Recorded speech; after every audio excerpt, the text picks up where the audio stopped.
1000 টাকার জন্য মেরে বাবা।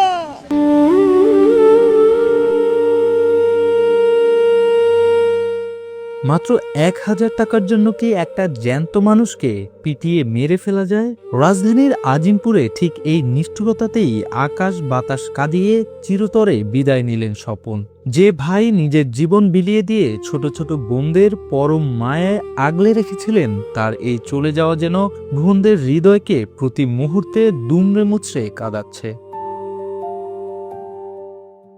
10 ভাই বোনের সংসার। স্বপন নিজের সুখের কথা ভাবেনি কখনো, বিয়েটাও করেননি তিনি।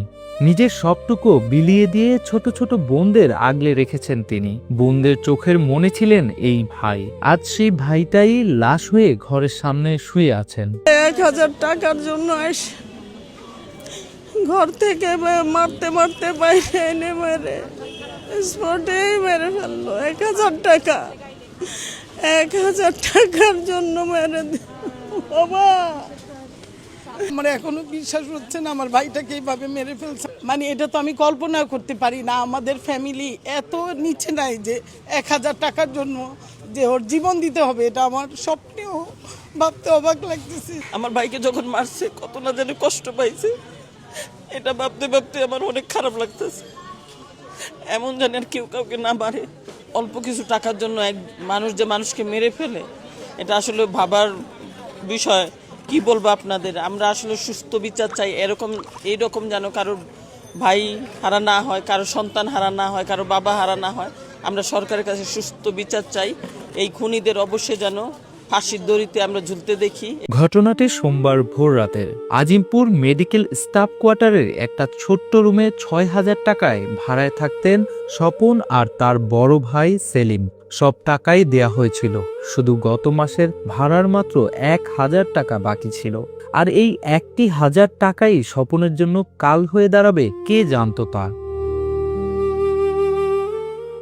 বড় ভাইয়ের ওপর এই অন্যায় অত্যাচার সহ্য করতে পারেনি ছোট ভাই স্বপন। তিনি বাধা দিতেই রিজভী আর তার চাচাতো ভাই রোহান মিলে স্বপনকে টেনে হিচড়ে ঘরের সামনের মাঠে নিয়ে যায়। তারপর অন্ধকারের মধ্যে দুই ভাই মিলে তাকে এলোপাথারি কিল, ঘুষি ও ভারী বস্তু দিয়ে মারধর করতে থাকে। হাসপাতালে নেয়ার আগেই শেষ হয়ে যায় স্বপনের জীবনের গল্প। রিজভী রাতে 3:15 বাজে ফোন দিছে, সাথে ছিল চাচাতো ভাই রোহান। ফোন দেওয়ার পরে আমি বললাম, এত রাতে ফোন দিছ, তোমার তো 10টার থেকে 11টার মধ্যে অনেকবার ফোন দিছি তোমার টাকা দেওয়ার জন্য, কিন্তু আমার ফোনটা ধরো নাই। কয় আঙ্কেল, আমি আমার ওয়াইফকে নিয়ে হাসপাতালে গেছিলাম। আমি কই, শোনো, তুমি সবসময় মিথ্যা কথা বলো, তোমার ওয়াইফের কিছু হয় নাই, তুমি সবসময় মিথ্যার আশ্রয়। আমি রাতে তোমার টাকা দেবো না, আগামীকালকে দিনে দেবো।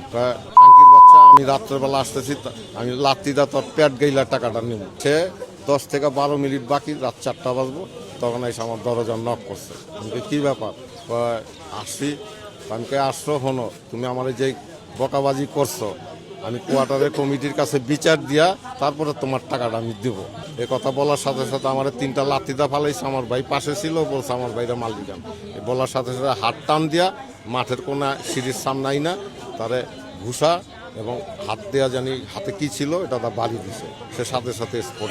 স্বজনদের দাবি, ঘাতক রিজভী এলাকার কিশোর গ্যাংয়ের সাথে জড়িত। তার নামে আগেও অনেক অভিযোগ রয়েছে এবং পুলিশ তাদের দুজনকেই আটক করেছে। ইমাম হোসেন, আগামীর সময়।